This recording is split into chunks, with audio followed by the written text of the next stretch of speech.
Ray was home to a burgeoning movement of Ismaili missionaries, and the young Hassan was converted to the doctrine at the age of 17, eventually swearing allegiance that same year to the Fatimid Caliphate in Cairo.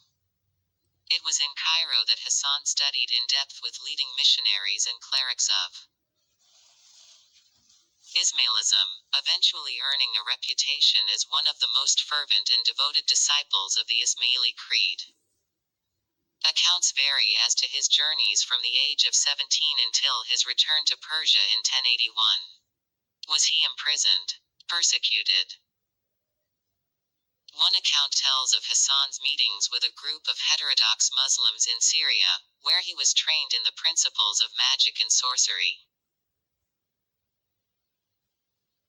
One thing is for certain, upon his return, Hassan settled within the Elburz mountain range where, after establishing several Ismaili communities, he drew the ire of Nizam al-Mulk, Grand Vizier of the Seljuk Empire, prompting his retreat deep into the mountains of Alamut in 1088.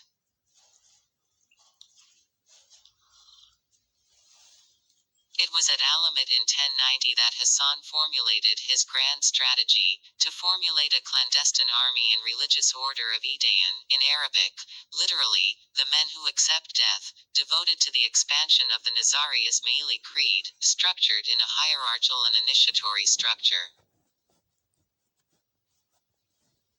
Hassan served as the secretive and omniscient Grand Master of the order for 35 years until his death in 1124, during which time it is said he only left his quarters twice to observe from his impenetrably constructed fortress known as the Eagle's Nest, the heavens from its rooftop.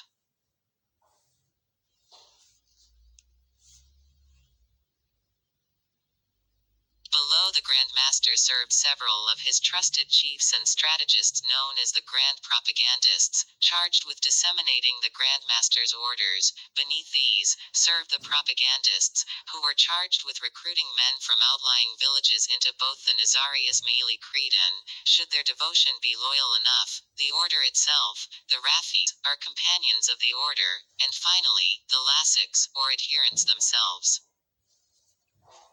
It is from the Lasics that the Grand Propagandists personally elect to train in order to become the most feared and reviled assassins of their times, targeting not only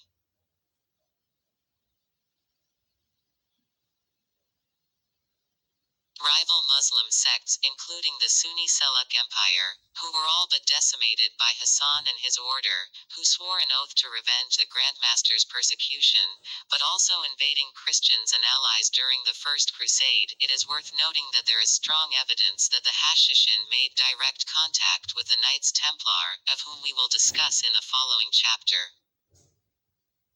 Each convert to the order was expected to go through a series of 9 initiatory degrees. In the first, the pupil was thrown into a state of confusion, through analogy and teaching, towards the tenets of his previous religious and political convictions.